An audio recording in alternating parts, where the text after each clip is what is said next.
Market లో invest చేసి మీ డబ్బులు డబుల్ చేసుకోవాలనుకుంటున్నారా? సుందరరామిరెడ్డి గారి లైవ్ సెమినార్ కి అటెండ్ అవ్వండి.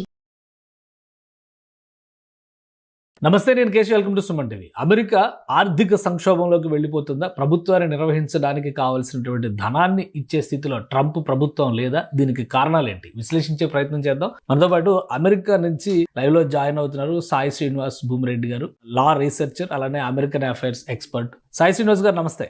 నమస్తే సార్. ఏంటి అమెరికా ప్రభుత్వం నడిపించడానికి ప్రభుత్వానికి కావాల్సిన నిధులు ఇచ్చుకునే స్థితిలో ప్రభుత్వం లేకపోవడం, ఇది చాలా ఆసక్తికరంగా ఉంది. ఒకవైపు ఉద్యోగాల కోత ఇవన్నీ ఒకలా ఉంటే మినిమం ఎక్స్పెండిచర్ కూడా ఇప్పుడు పార్లమెంట్ ఆమోదంతో, అంటే అక్కడ సెనేట్ కాంగ్రెస్ ఈ రెండు ఉన్నాయి కదా, వీటి ఆమోదంతో ఖర్చు చేయలేని స్థితిలోకి ట్రంప్ ప్రభుత్వం వెళ్ళిపోయింది అనేది వస్తుంది. ఎంతవరకు నిజం ఇది? మామూలుగా అంటే దీన్ని షెడ్ ఉంది, మనం ఏదో పెద్దగా చూడాల్సిన అవసరం అయితే లేదు సార్. ఇది part and parcel of the ఒక రాజ్యాంగ వ్యవస్థ నడిచేటప్పుడు ఒకరి అధికారాన్ని ఇంకొకరు ఓవర్ రీచ్ చేయాలన్న టైంలో తప్పకుండా ఈ రాజ్యాంగం అనే ఒక వ్యవస్థ ఆపుతాది మిమ్మల్ని అనేది చెప్పడానికి ఇది కొంచెం ఒక రకమైన ప్రూవింగ్ సార్. అంటే ఇలాంటివి రాజ్యాంగంలో జరుగుతాయని. కాంగ్రెస్ కి సార్, కాంగ్రెస్ అంటే ఏం లేదు, house of representatives and senate కి ఈ డబ్బులు ఎలా ఖర్చు పెట్టాలి అనే అధికారం ఈ కాంగ్రెస్ కి మాత్రమే ఉంటది. అంటే ఇంకా ఎవరికే గానీ ఏ వ్యవస్థ కానీ ఉండదు. సో దీనికి ఒకేలా ఆ ఖర్చు పెట్టాలి అనుకున్న టైంలో ప్రెసిడెంట్ ఏం చేస్తారంటే, అంటే ప్రెసిడెంట్ ట్రంప్ కానీ ఆ రోజున్న అధ్యక్షులు మాత్రం ఒక చిన్న బిల్ అనేది పెడతారు సార్. అంటే ఏంటంటే, నేను ఇంత ఖర్చు పెట్టాలనుకుంటున్నాను, దీంట్లో ఖర్చు పెట్టాలనుకుంటున్నాను, ఇవి ఖర్చు చేయాలని ఉన్నాను అనుకుంటారు. సో అది ఫిబ్రవరి నుండి, అంటే ఈ అక్టోబర్ 1 కన్నా ముందు ఒక 7-8 నెలల నుండి ప్రిపరేషన్ జరుగుతుంది. అంటే బడ్జెట్ అనేది ఎలా ప్రిపేర్ చేయాలి, ఎవరికి మనం కోతలు విధించవచ్చు, ఎలా ఈ బడ్జెట్ అలొకేట్ చేయాలి అనమాట. సో ఇది దీని తర్వాత కాంగ్రెస్ లో పెడతారు సార్. కాంగ్రెస్ ఏంటంటే, కాంగ్రెస్ లో ఆమోదించకపోయినాక ఒక్క అనా పైసా కూడా ఖర్చు పెట్టడానికి ఇది ఉండదు సార్. దాని ద్వారానే ఈ రోజు మనకు షట్ డౌన్ అనేది వచ్చింది. ఓకే. సో అసలు ఈ బిల్లు పాస్ కాకపోవడానికి రీజన్ ఏంటి? ఎందుకంటే ఇప్పుడు ఎగువ సభ దిగువ సభ చూస్తే మీరు అన్నట్టుగా కాంగ్రెస్ లో క్లియర్ మెజారిటీ ఉంది కాబట్టి ట్రంప్ అధికారంలో ఉన్నారు అని స్పష్టంగా కనిపిస్తుంది. అలానే ఎగువ సభలో కూడా, సెనేట్లో కూడా రిపబ్లికన్స్కి మెజారిటీ ఉంది అని మనం రాష్ట్ర ప్రెసిడెంట్ ఎలక్షన్స్ రిజల్ట్స్ సందర్భంలోనే మనకు అర్థమైపోయింది. కానీ ఇప్పుడు బిల్లు పాస్ కాకుండా అడ్డుకుంటున్నది ఎవరు? ఎందుకు దాన్ని పాస్ చేయించుకోలేని స్థితిలోకి, ప్రపంచ దేశాలను కమాండ్ చేస్తున్న ట్రంప్ బిల్లు పాస్ చేయించుకోలేని స్థితిలోకి ఎందుకు వెళ్ళారు? సార్, ప్రపంచ దేశాలని ఏమన్నా కమాండ్ చేయడానికి కానీ, అంటే సో ఎక్కడే కానీ రూల్స్ రెగ్యులేషన్స్ లేవు కాబట్టి హీ కెన్ కమాండ్ ఏమో సార్. కానీ అంటే ఒక సొసైటీలో వర్క్ చేసేప్పుడు అంటే ఆ రాజ్యాంగ వ్యవస్థ ద్వారా ఆ ప్రెసిడెంట్ అనే ఒక అధికారాన్ని తను చేజిక్కున్నాడు కాబట్టి సో తప్పకుండా రాజ్యాంగ విలువలతోనే తను వర్క్ చేస్తాడు సార్. అందుకే అతను పాస్ చేసుకోలేకపోయారైతే నా ఒపీనియన్. అండ్ వన్ థింగ్ ఏంటంటే, so there are 2 reasons sir ఎందుకు ఈ బిల్ పాస్ కాలేదు, ఎందుకు అగ్రిమెంట్ రాలేకపోతుంది రిపబ్లికన్స్ కి డెమోక్రాట్స్ కంటే. సింపుల్ రీజన్ ఏంటంటే, సో ట్రంప్ అధికారంకి వచ్చిన తర్వాత ఈ మెడికేర్, ఒబామా కేర్ అనేది మనం ఎక్కువ చాలా సార్లు వినిటాం. సో దీంట్లో కట్స్ చేయాలి, ఈ సబ్సిడీస్ అనేది రిమూవ్ చేయాలి, దీంట్లో ఎక్కువ దీనికే స్పెండ్ చేస్తున్నాము, లేకపోతే దీంట్లో ఏదో చిన్న లూప్ హోల్స్ అనేది ఉన్నాయని తను ఎప్పటి నుండో క్లెయిమ్ చేస్తున్నారు. సో ఈ బడ్జెట్ లో ఏం చేశారంటే ఆ 2 కోతలు అనేది విధించడం జరిగింది. కంప్లీట్ గా ఆ 2 పదాలని రిమూవ్ చేశారు, చాలా వరకు తగ్గిస్తా రావడం జరిగింది ఈ హెల్త్ కేర్ దానికి. అప్పుడు దీనికి డెమోక్రాట్స్ ఏమంటున్నారంటే, డెమోక్రాట్స్ $1 ట్రిలియన్ ఈ ఒబామా కేర్ ఇట్లనే మెడికేర్ కి డబ్బులు ఇవ్వండి, మేము ఈ బిల్ ని ఓకే చేస్తాం అంటున్నారు. సో కానీ ట్రంప్ అడ్మినిస్ట్రేషన్ మాకు అది అవసరం లేదు, దీని ద్వారా అంటే ఈ హెల్త్ ఇష్యూస్ అనేది మళ్ళీ దాని గురించి మనం మాట్లాడుకుందాము, ఇప్పుడు మాత్రం ప్రస్తుతానికి మాత్రం ఈ బిల్ అనేది పాస్ చేయండి అంటే దాంట్లో డిసగ్రిమెంట్ అనేది జరిగింది. సో దీంట్లో ఫస్ట్ ఏమైందంటే, హౌస్ ఆఫ్ రిప్రజెంటేటివ్స్ లో ఒక చిన్న బిల్ పెట్టడం జరిగింది, అంటే కంటిన్యూయింగ్ రెజల్యూషన్ అంటారు.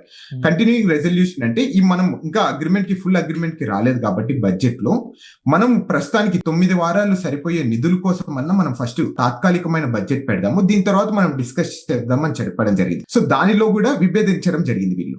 సో హౌస్ ఆఫ్ రిప్రజెంటేటివ్స్ లో పాస్ కావడం జరిగింది. మళ్ళీ సెనెట్ లో బిల్ పెట్టినప్పుడు సెనెట్ కు అధికారం ఉంటుంది సార్. రూల్ 22 అనే ఒక అధికారం ఏమైతుందంటే, ఒక బిల్ పెట్టినప్పుడు అన్లిమిటెడ్ గా దాని గురించి డిబేట్ చేయొచ్చు. అంటే ఎన్ని రోజులైనా, ఎన్ని సంవత్సరాలైనా, ఎన్ని నెలలైనా, ఎన్ని దశాబ్దాలైనా అట్లనే చేసుకుంటా వెళ్ళొచ్చు.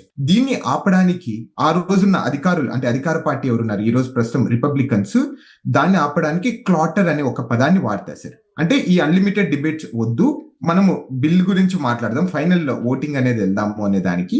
ఆ టైంలో ఏమైతుందంటే, ఆ క్లాటర్ అనే దాన్ని అధికారాన్ని వాడాలంటే 60% మంది, అంటే ఈ సెనెట్ లో ఉన్న 60% మంది దానికి ఓట్లు వేయాలి. ఇక్కడ ఏమైతుంది, మీరు చెప్పినట్టు తప్పకుండా రిపబ్లికన్స్ కి సెనెట్ లో కూడా అధికారం ఉంది, వాళ్ళకి 55 మంది ఉన్నారు, అట్లనే వీళ్లకు సుమారు 45 మంది ఉన్నారు. కానీ ఇది పాస్ కావాలంటే 60% కావాలి, అంటే సుమారు 5 ఓట్లు తగ్గడం వల్లనే ఈ క్లాటర్ అనే దాన్ని ఇంప్లిమెంటేషన్ చేయకోకుండా ఈ బడ్జెట్ అనేది ఆగిపోయింది. అదే సింపుల్ రీజన్స్ అక్కడ. ఓకే. సో అంటే ఈ బడ్జెట్, ఈ ఫైల్ ఒక విధంగా చెప్పాలంటే ఇది ఫైనాన్స్ బిల్లు లాంటిది. సో ఈ ఫైనాన్స్ బిల్లు మూవ్ అవ్వకపోతే ఎలాంటి పరిస్థితి ఇవన్నీ కూడా అమెరికన్ కాన్స్టిట్యూషన్ ఇచ్చినటువంటి ప్రివిలేజెస్. అందులో భాగంగా జరుగుతున్నటువంటి ప్రజాస్వామ్యపూరితమైనటువంటి చర్చగానే మనం చూడాలి. సో ఇప్పుడు అవును సార్. బయటపడడానికి ఏంటి మార్గం ఏంటి? ఎన్ని రోజులు ఇలాగా ఈ స్ట్రగుల్, షట్ డౌన్, గవర్నమెంట్ ఎంప్లాయీస్కి ఉద్యోగాలు లేవని, జీతాలు లేకుండా కూడా కొంతమంది పని చేయాల్సి వస్తుందని, లాస్ట్ టైం కూడా 2018 ఆ టైంలో ట్రంప్ అడ్మినిస్ట్రేషన్లోనే సిమిలర్ సినారియో ఏర్పడింది అమెరికన్ కాన్స్టిట్యూషన్లో అనేటువంటిది ఇప్పటివరకు వస్తున్నటువంటి సమాచారం. సో ఏంటి దీని అవును నుంచి సార్. బెయిల్అవుట్ ప్యాకేజ్ ఏమైనా ఉందా డొనాల్డ్ ట్రంప్ గారికి? సో బెయిల్అవుట్ ప్యాకేజ్ ఏం లేదు సార్. అంటే కొంచెం బైపార్టిషన్ అగ్రిమెంట్ అనేది జరగాలి సార్ వాళ్ళిద్దరి మధ్య. అంటే ఏం డెమోక్రాట్స్ ఏం ఎక్స్పెక్ట్ చేస్తున్నారు అంటే ఆ మెడికేర్ కానీ లేకపోతే ఒబామా కేర్ లో ఆ ఫండ్స్ అనేది ఇవ్వడం వల్ల సో అనేది కంప్లీట్ గా ఒక అగ్రిమెంట్ కి వచ్చేస్తారు. ఈవెన్ ట్రంప్ అడ్మినిస్ట్రేషన్ కూడా అంటే ట్రంప్ కూడా ఒక చిన్న స్టేట్మెంట్ చేయడం జరిగింది. సో నాకైతే ఏం ఇష్యూస్ లేదు ఈ షట్ డౌన్ ద్వారా.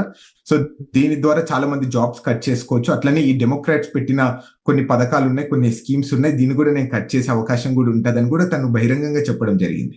ఆయన డెసిషన్ తీసుకుంటే ఇవన్నీ కట్ చేయొచ్చా? మళ్ళీ ప్రభుత్వ ఉద్యోగాలు కూడా దాదాపు 1,00,000 ఉద్యోగాలు పోతాయి అని చెప్పారు అంటున్నారు. 86 లక్షల మంది రోడ్డు మీదకి వస్తారు. కాంట్రాక్ట్ ఉద్యోగాలు ఇవి కూడా అన్ని కలుపుకుంటే ఒక 86 లక్షల మంది రోడ్డును పడే పరిస్థితి ఉంటుంది అంటున్నారు.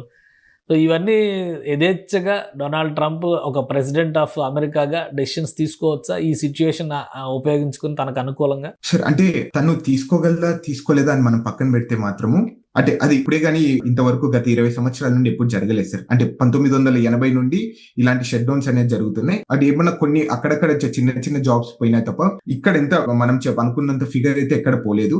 సో కానీ నా ఆర్గ్యుమెంట్ అంతా ఒకటి సార్, ఒక్కసారి ఏదైనా కానీ ఒక సిస్టానికి డ్యామేజ్ అయినా కానీ కొంతమంది ఎంప్లాయీస్ ని తీసేసినా కానీ అది మళ్ళీ రికవర్ చేయడం చాలా కష్టం సార్. ఇప్పుడు ఫర్ ఎగ్జాంపుల్ లాస్ట్ టైం చెప్పిన అంచనాల ప్రకారము సుమారు $3.1 బిలియన్ ఈ షట్ డౌన్ వల్ల లాస్ అయిపోయారు. అంటే విచ్ కెనాట్ బి రికవర్డ్ అంట.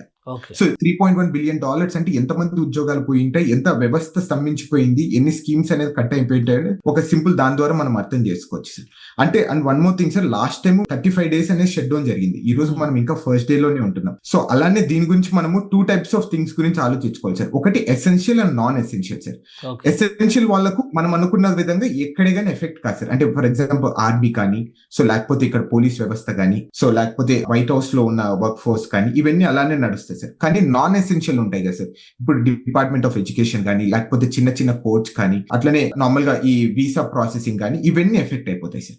సో వాళ్ళకు తప్పకుండా మీరు అన్నట్టు వాళ్ళకు ఉద్యోగాలు పోయే ఛాన్స్ ఉంటుంది. అట్లనే జీతభత్యాలు కూడా వాళ్ళకు రిటర్న్ తీసుకోకపోవచ్చు కూడా సార్ దాని ద్వారా. ఇప్పుడున్న సినారియోలో లాస్ట్ టైం లాగా 30 రోజులు అంటే నెల రోజులు 2 నెలలు నడిచే అవకాశం ఉందా, లేదా ఒక కాంప్రమైజ్ కి వచ్చేటువంటి ఛాన్సెస్ ఏమైనా ఉన్నాయా Democrats and Republicans? So usual గా అంటే ఇప్పుడు ప్రస్తుతం పరిస్థితులు అయితే ఈ రోజు మనం చూసుకునే విధంగా అయితే ఎక్కడ కానీ కాంప్రమైజ్ కి వెళ్ళే అవకాశం అయితే కనపరావడం లేదు సార్. అంటే ట్రంప్ అడ్మినిస్ట్రేషన్ ఏం చెప్తున్నారంటే ఈ మెడికేర్, ఒబామా కేర్ అనేది కంప్లీట్ గా డిఫరెంట్ ఇష్యూ, దాని గురించి మనం సపరేట్ గా మాట్లాడదాము, ఇది ఎందుకు మీరు దీంట్లో మిక్స్ చేసి ఈ ఫండింగ్ దాంట్లో మాట్లాడుతున్నారు అని తను క్లెయిమ్ చేస్తున్నారు. సో కానీ డెమోక్రాట్స్ ఏమంటున్నారంటే ఇది ఒబామా కేర్ కానీ మెడికేర్ తీయడం వల్ల కొన్ని లక్షల మంది అమెరికన్ ఫ్యామిలీస్ అనేది స్తంభించిపోతాయి, చాలా మంది హెల్త్ కేర్ సర్వీసెస్ అనేది తీసుకోలేరు అనేది వాళ్ళు ఆర్గ్యూ చేస్తున్నారు. అంటే ఇది కూడా వన్ ఆఫ్ ద ఎసెన్షియల్ కమోడిటీగా మీరు ఆలోచించుకొని దీనికి కూడా ఫండ్స్ ఇవ్వండి అనేది వాళ్ళు చెప్తున్నారు. అంటే ఎక్కడే గానీ సో పొందన అనేది వాళ్ళకి ఎక్కడ కనపరావడం లేదు సార్. సో తప్పకుండా ఇంకా కొంతకాలం వేచి ఉండాల్సిందేది వస్తుంది. అంటే దీని ద్వారా అంటే మనం ఎఫెక్ట్ అవుతామా లేదా అనేది కూడా ఒక చిన్న క్వశ్చన్ మార్క్ లో ఉండిపోతున్నాం సార్ మనం. Right. Thank you Srinivas Reddy గారు విశ్లేషణ అందించినందుకు.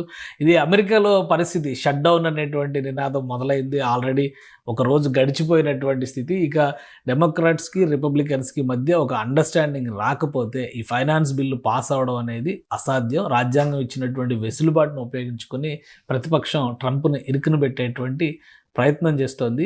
ఈ షట్ డౌన్ కంటిన్యూ అయితే అమెరికా పైన తీవ్ర భారం పడేటువంటి అవకాశం, ముఖ్యంగా సామాన్య అమెరికన్లు ఎవరైతే పదే డొనాల్డ్ ట్రంప్ అడ్మినిస్ట్రేషన్ చెప్తుందో ఆ సామాన్య అమెరికన్లే నలిగిపోయేటువంటి పరిస్థితి ఉంటుందని సాయి శ్రీనివాస్ రెడ్డి గారు విశ్లేషిస్తున్నారు. ఇది స్పెషల్ డిస్కషన్. Keep watching.